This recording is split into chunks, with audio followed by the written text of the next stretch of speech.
very low levels or very high levels of dopamine are correlated with certain states of, for instance, low happiness or the absence of happiness. We could even call it depression in some cases, or extreme happiness or even euphoria, sometimes even inappropriate euphoria, as is the case with bipolar depression, or as it's sometimes called bipolar mania or bipolar disorder.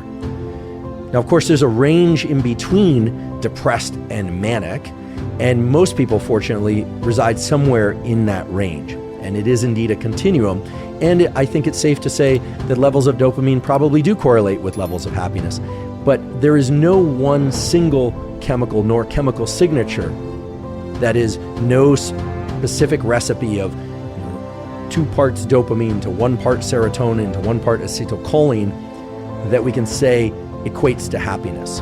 Indeed, there's now tremendous controversy as to whether or not, for instance, having lower levels of serotonin is actually the cause of depression or merely correlates with depression, or maybe doesn't even correlate with depression at all. This became especially controversial because in the last year, the so-called serotonin hypothesis of depression has been called into question. And indeed, it does seem to be the case that for individuals that are depressed, their levels of serotonin can sometimes be normal.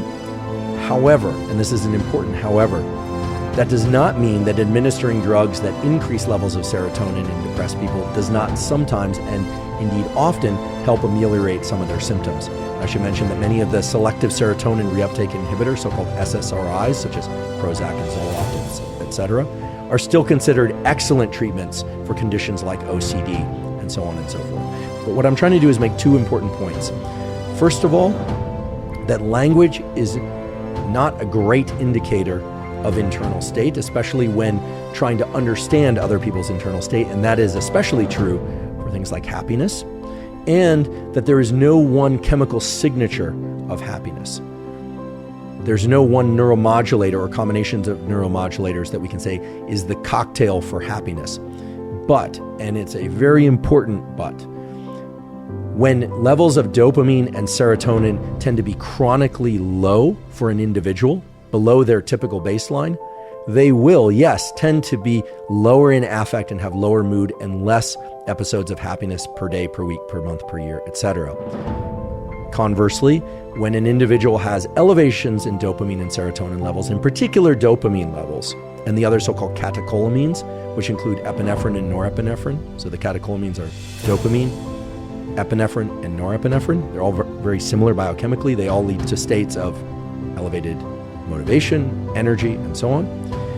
When those chemicals are elevated above baseline, people do tend to have elevated sense of mood and well-being, and in particular, sense of possibility about what they can do in the world and what the world can offer them. So we need to acknowledge those 2 features of language and neurochemistry as we wade into the discussion about the psychology of happiness, and in particular about the controlled experiments that have been done in excellent laboratories focused on the psychology of happiness and what brings happiness and what does not. There have been some excellent studies on happiness, and these come in 2 forms generally. One form of these studies is individuals come into a laboratory, they participate in an experiment over the course of a day or months, and then data are collected, analyzed, and the papers are submitted and published and discussed. The other form is a so-called longitudinal study, where individuals come into the laboratory and they are studied over a very long period of time, ranging from months to years and sometimes even decades. And then the variables of age, life circumstances, and other factors can be incorporated into the data. And typically there are multiple papers, there's data published throughout the longitudinal study, or sometimes it's just one paper at the end of the longitudinal study. Let's talk about one of the more famous and perhaps the longest running longitudinal study on happiness. This is a study that was initiated or conceived in 1938 at Harvard University, the so-called Harvard Happiness Project. Some of you have probably heard about this. It involved Harvard College sophomores, and other individuals were incorporated into this study as well. It's a study that initially had more than a couple of hundred subjects, but because some have either dropped out and not been able to be contacted and monitored over time, or died, or for whatever reason, are no longer participating in the study. There are very few of these individuals left, and yet there's tremendous power to a study like this. It's such an impressive study, and we're all so grateful that laboratories at Harvard decided to initiate and continue this study, because it is one of the few studies, perhaps the study, that has allowed us to understand happiness in our species over a very long period of time. Like any study, it's not perfect. It didn't include a lot of matching by sex or matching by vocation or matching by income and background. And back then, there was also a lot less discussion about trauma and histories around trauma, as well as positive episodes in people's lives. Nonetheless, there's a lot of power in a study like this. And there's some very basic takeaways, some of which you may have heard before, but some of which may be surprising those of you who haven't.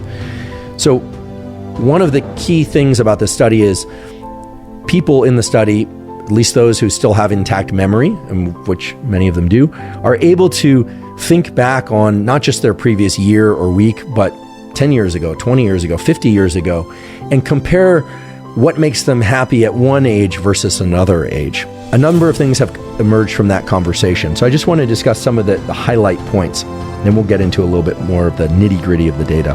First of all, it's been discussed many, many times that the total amount of income that an individual makes or has, and again, this could be income from work or it could be money that they inherited, does not seem to directly relate to their level of happiness. Now, a lot of people take that point and think, money doesn't matter.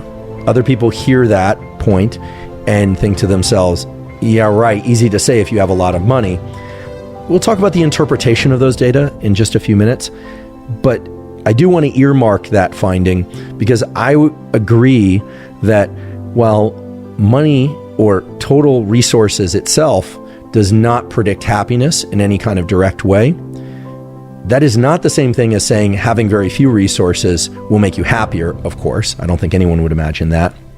But it also tends to overlook an important point, which is something that I certainly have learned to appreciate in my life, and something that I especially appreciated when I was a student and postdoc, which is the following. People will say money can't buy happiness, and we'll talk about the buy aspect of that in a moment.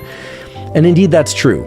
If you look at this longitudinal study or you look at other studies that are done on a more short-term basis, once people get past a certain level of income relative to their cost of living, the amount of happiness does not scale with that income. That is, for every additional $1,000 or $10,000 that they earn, they don't report being that much happier on a daily basis.